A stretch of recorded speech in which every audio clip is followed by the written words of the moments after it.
sampaikan. Ya, terima kasih Pak Lukito. Selamat pagi semuanya.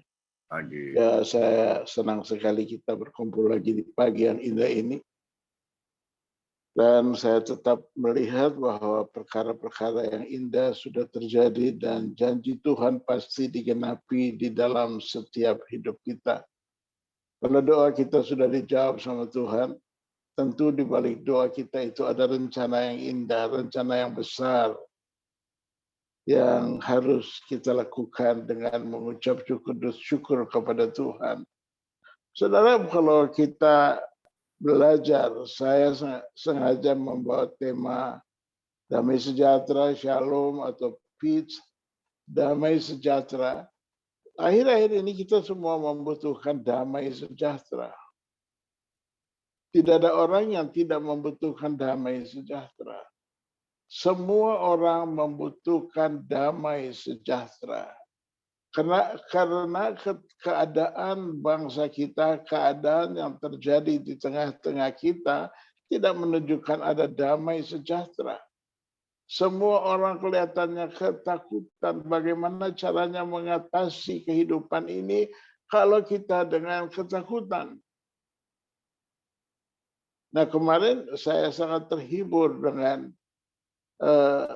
double ganda wanita yang menang di Olimpiade bulu tangkis kemarin. Diberitahukan bahwa mereka menang karena mereka bermain dengan tenang sekali. Nah, tentu ada damai sejahtera pada waktu mereka bermain dengan tenang. Sebab kalau tidak ada damai sejahtera, maka tidak ada ketenangan.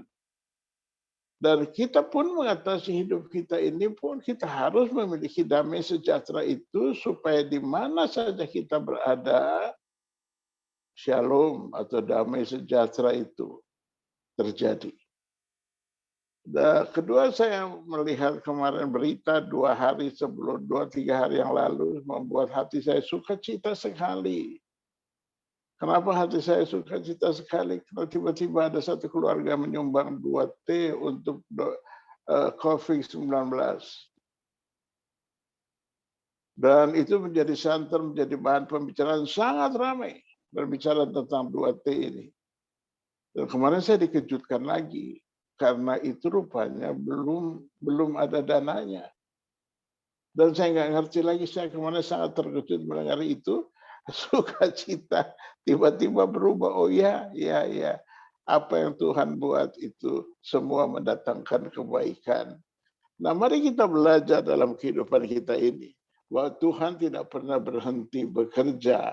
Apakah itu damai sejahtera? Di sini saya catat. Saya mau bahas untuk kita di pagi yang indah ini.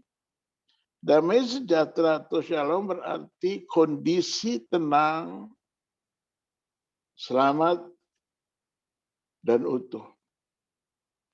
Damai sejahtera adalah suatu kekuatan manusia rohani yang dibangun hari demi hari di atas dasar Yesus Kristus Tuhan. Jadi orang yang melekat dengan Tuhan, orang yang bergaul dekat dengan Tuhan Yesus, dia pasti memiliki damai sejahtera.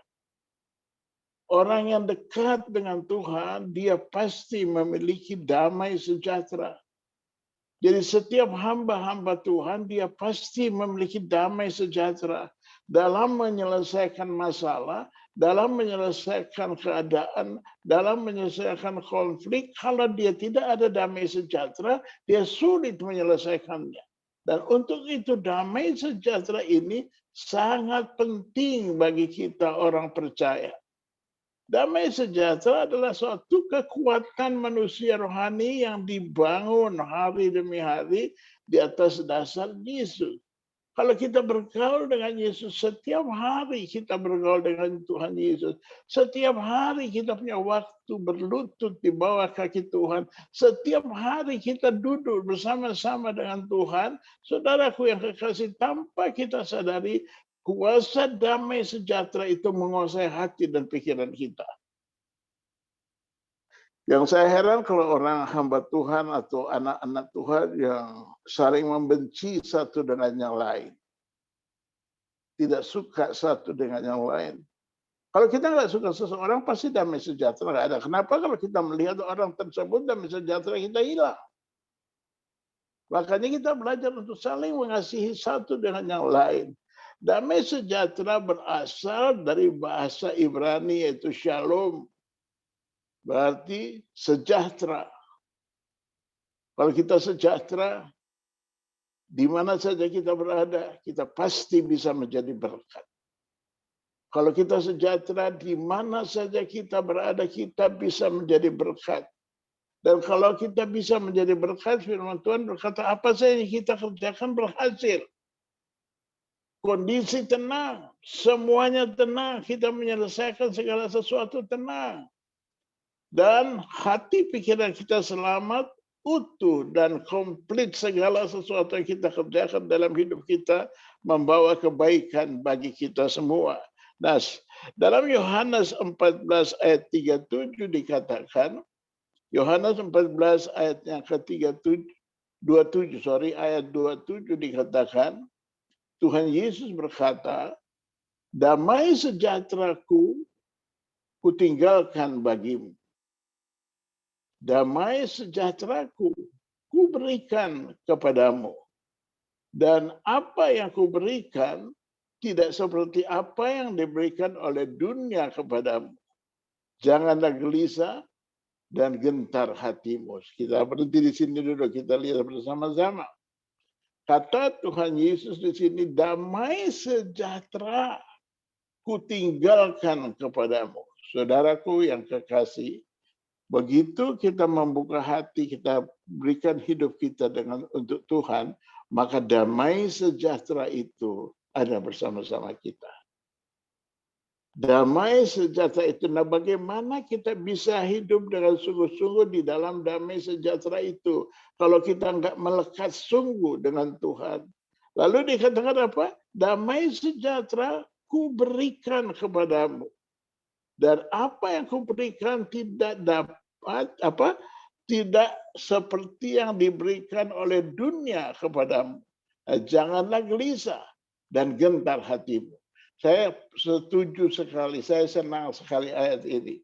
Kalau kita dengan Tuhan, dekat dengan Tuhan benar-benar, maka damai sejahtera itu ada sama kita. Untuk mengatasi persoalan apapun, ada damai sejahtera. Untuk menyelesaikan masalah apapun ada damai sejahtera.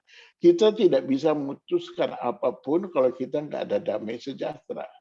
Kita tidak bisa menyelesaikan satu masalah pun kalau kita tidak ada damai sejahtera.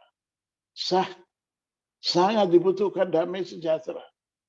Karena tanpa damai sejahtera kita nggak bisa memutuskan apa-apa.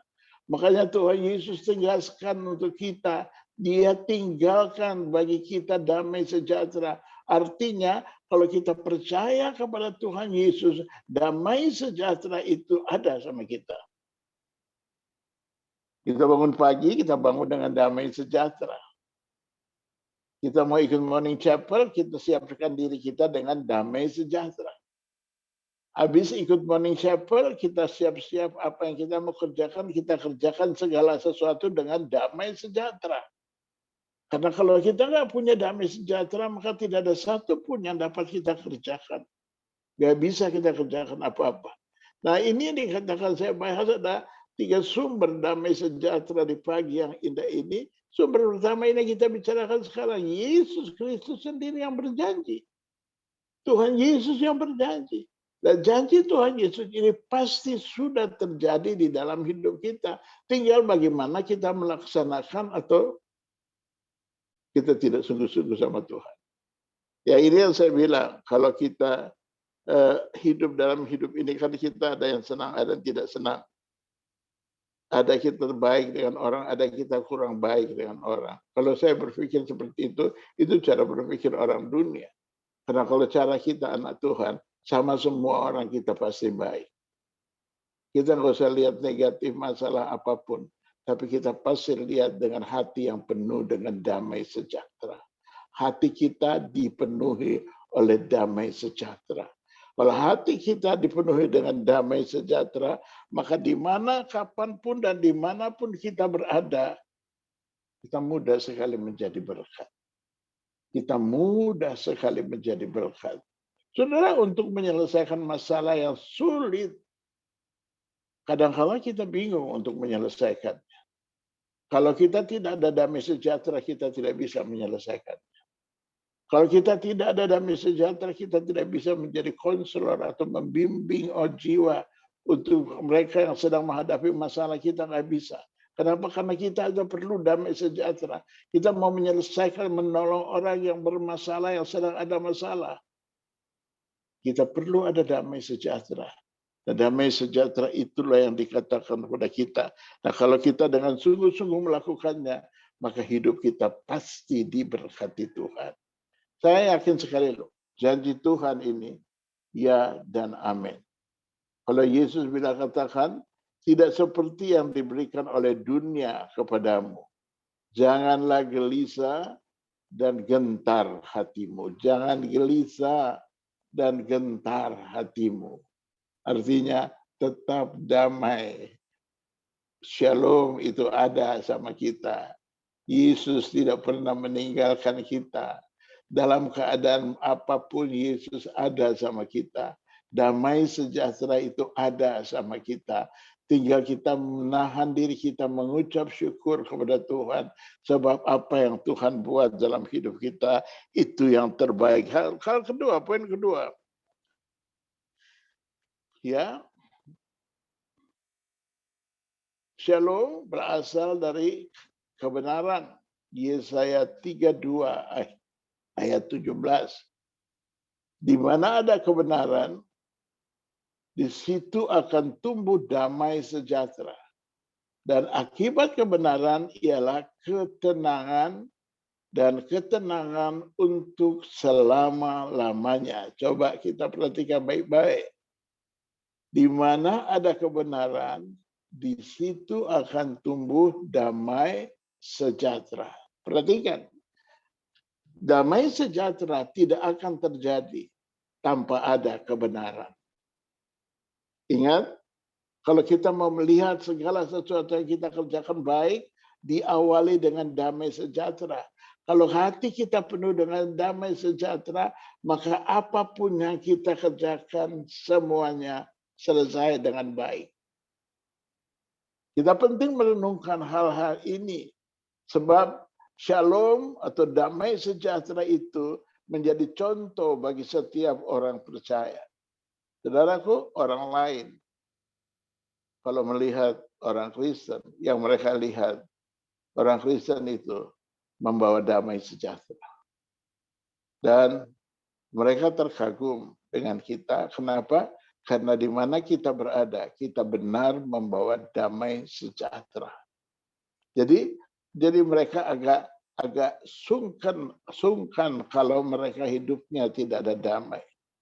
Dan saya suka sekali kalau orang yang tidak ada damai hidupnya dengan kita, artinya melalui hidup kita dia berubah menjadi damai sejahtera. Dia membawa damai sejahtera. Dalam keluarganya dia membawa damai sejahtera. Karena setiap orang yang menerima Yesus Kristus sebagai Tuhan dan Juru Selamatnya secara pribadi, maka hidup dia dan seisi keluarganya diubahkan Tuhan. Ini hal yang paling penting. Nah, mari kita lihat. Apakah shalom atau damai sejahtera itu benar-benar berkuasa dalam hati dan pikiran kita? Saya harapkan ya. Karena shalom dan damai sejahtera itu pasti. Yesus sudah katakan, ku berikan kepadamu. Ku tinggalkan kepadamu. Yesus berikan loh kepada kita. Artinya ya damai sejahtera itu sudah ada bersama kita. Sudah ada. Tinggal bagaimana kita melakukannya. Apakah kita berjalan hidup dalam kehidupan kita dengan damai sejahtera? Atau kita berjalan dalam kehidupan kita tidak ada damai sejahtera. Kalau kita tidak ada damai sejahtera, mari dia masuk di kamar dan minta ampun sama Tuhan. Doa minta ampun sama Tuhan. Biasanya kalau kita nggak ada damai sejahtera, biasanya orang kalau nggak ada damai sejahtera, partner kerjanya jadi masalah. Apa aja dia buat salah, apa aja dia buat salah. Karena dia ini tidak ada damai sejahtera. Tapi kalau orang yang ada damai sejahtera, dimanapun dia berada, apa saja yang dia kerjakan, luar biasa. Saya suka Presiden Nelson Mandela. Saya suka sekali kisah hidupnya dia. 27 tahun dalam penjara, tidak membuat masalah untuk dia. Dia setiap hari harus menghadapi masalah, dipukul. Setiap hari dia dianiaya sama sipir penjara. Apakah Nelson Mandela marah atau sakit hati? Saya percaya manusianya dia sakit hati. Tapi enggak, dia diam aja. Dia diam aja. Dan dia punya satu harapan adalah kalau nanti dia keluar penjara, orang yang dia akan temui adalah orang pertama yang dia akan temui sipir ini. Dan pada waktu dia panggil sipir itu yang datang itu orang yang nggak ada damai sejahtera. Sipir itu datang dengan ketakutan. Kenapa dengan ketakutan? Karena memang dia seringkali menganiaya Nelson Mandela. Jadi dia datang dengan ketakutan. Tapi reaksinya Nelson Mandela terhadap dia, saya percaya sipir itu bertobat. Kenapa Nelson Mandela tidak membalas kejahatan dengan kejahatan? Tetapi Nelson Mandela membalas kejahatan dengan kebaikan. Nah, ini yang perlu kita lakukan di dalam hidup kita. Apakah kita kecewa terhadap seseorang? Apakah kita sakit hati terhadap seseorang? Berhenti, lupakan semuanya itu. Tetap minta damai sejahtera Tuhan turun kepadamu agar kau tetap mengasihi orang itu. Kau tetap mencintai, mengasihi dengan sungguh-sungguh orang itu.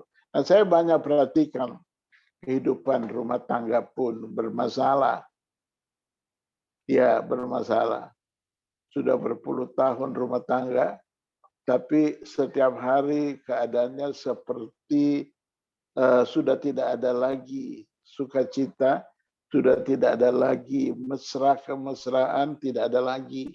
Kenapa? Karena mereka sudah jadi kayak biasa, sedikit-sedikit tersinggung, sedikit-sedikit marah, tidur sih satu kamar, tapi sebenarnya mereka sudah tidak seperti suami istri lagi karena mereka hidupnya sudah berbeda, cara berpikirnya sudah berbeda.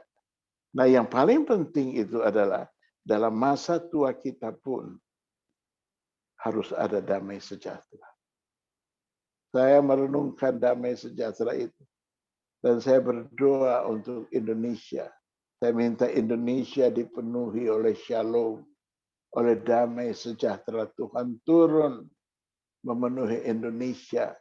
Saudara perhatikan akhir-akhir ini yang nyinyir-nyinyir, yang bikin suara jelek-jelekin, orang benar dijelek-jelekin sudah pada berkurang.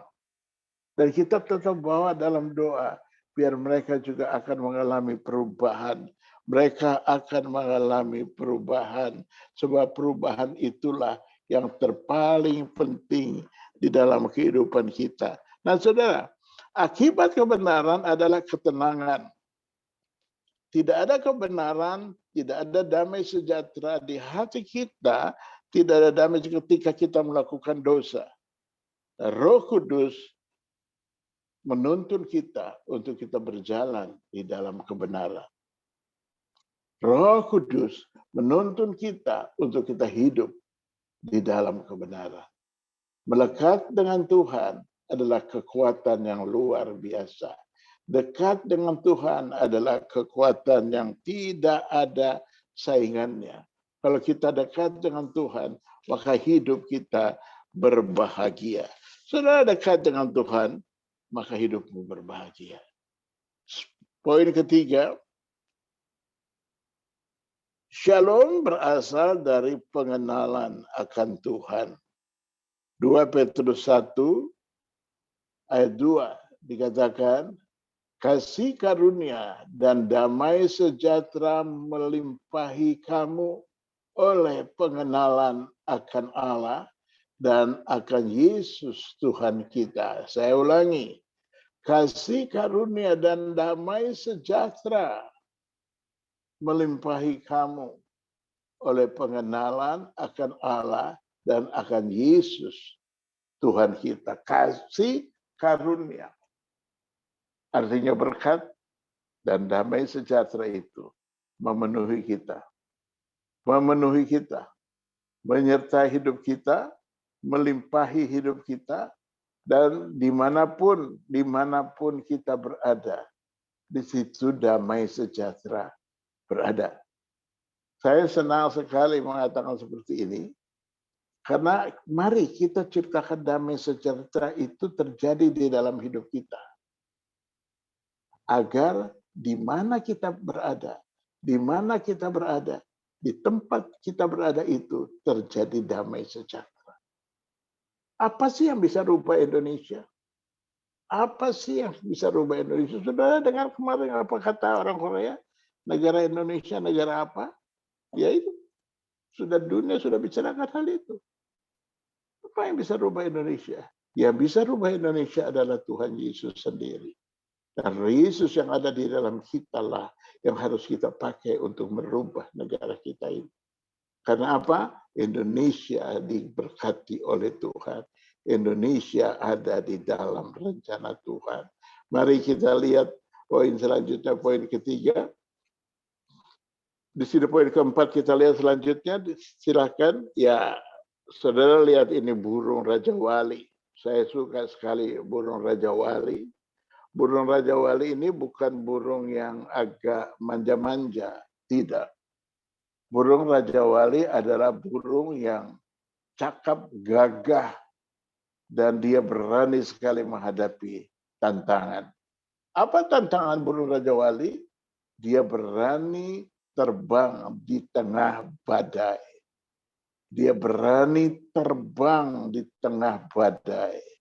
Dia tidak takut dengan badai. Justru di badai itulah dia akan menari-nari. Di tengah badai itu dia menari-nari. Dia menari-nari. Saudara perhatikan burung Raja Wali. Saya paling suka sekali mengambil contoh Raja Wali. Karena di tengah badai, disitulah Raja Wali kuat sekali mempermainkan sayapnya. Raja Wali memainkan sayapnya di tengah-tengah badai. Dan saudaraku yang kekasih, ini yang diharapkan terjadi bagi kita anak Tuhan. Dalam keadaan badai apapun, ada kuasa Tuhan yang tidak pernah berubah. Dia tetap ada damai di tengah badai. Dia tetap ada damai di tengah badai. Badai apapun dia mainkan badai itu. Saya catat ada 3 hal mengakhiri pembicaraan kita. 1, ciptakan damai sejahtera di tengah badai. Kalau negara kita sekarang sedang menghadapi badai, tugas kita menciptakan damai sejahtera. Seperti burung Raja Wali ini, dia menciptakan damai sejahtera di tengah badai. Dia tidak lari bersembunyi, dia tidak lari kemana-mana, tapi dihadapi badai itu. Dan yang kedua, cara terbaik untuk melupakan masalah adalah membantu orang lain menyelesaikan masalahnya. Saudara, di sekeliling kita orang semua penuh dengan masalah. Dan tugas kita menjadi berkat bagi banyak orang. Dan yang ketiga, hidup hanya bisa dipahami dengan melihat ke belakang. Namun, harus dijalani dengan melihat ke depan. Jadi yang belakang kita tidak bisa lupakan, tapi tujuan kita pasti tercapai. Kenapa? Karena ada damai sejahtera Tuhan yang melimpahi hati dan pikiran kita. Puji nama Tuhan. Saudaraku yang kekasih, sebelum kita doa, saya mau ingatkan saudara bahwa besok ikuti pertemuan besok pagi, Invitation to Change yang akan dibawakan oleh Pak Tony Suwardi. Mari kita kumpul besok pagi, semuanya kita kumpul. Kita mau diberkati oleh Invitation to Change bersama Pak Tony Suwardi. Kita berdoa. Terima kasih Tuhan, terima kasih Engkau sendiri yang hadir di antara kami. Engkau yang sudah berbicara kepada kami. Kami mau hidup kami dilimpahi, dipenuhi oleh damai sejahtera. Biar damai sejahtera Tuhanlah yang melimpahi kami. Damai sejahtera Tuhan memberikan kemampuan bagi kami. Damai sejahtera Tuhan yang memberkati rumah tangga kami, anak-anak kami, pekerjaan kami. Dan terlebih dari itu damai sejahtera Tuhan menguasai bangsa dan negara kami ini. Hamba percaya Tuhan bahwa Engkau hadir. Engkau Tuhan yang selalu mendengarkan doa kami. Dan biar pagi ini apa yang menjadi pergumulan pokok doa kami semua. Saudara hadir pagi yang indah ini punya masalah apapun masalahmu. Letakkan tangan kananmu di dada. Biar Tuhan menjamah engkau dan Tuhan berikan damai sejahtera. Tuhan Yesus berkata, damai sejahtera ku berikan kepadamu. Ini terjadi bagi kita semua. Damai sejahtera turun memenuhi hati dan pikiran kita semua. Semua saudara yang ikut dipenuhi damai sejahtera. Dan dimanapun kita berada, kita siap menjadi berkat. Berkati kami, berkati keluarga demi keluarga. Terima kasih Tuhan. Saudara angkat kedua tanganmu dan terimalah berkat Tuhan.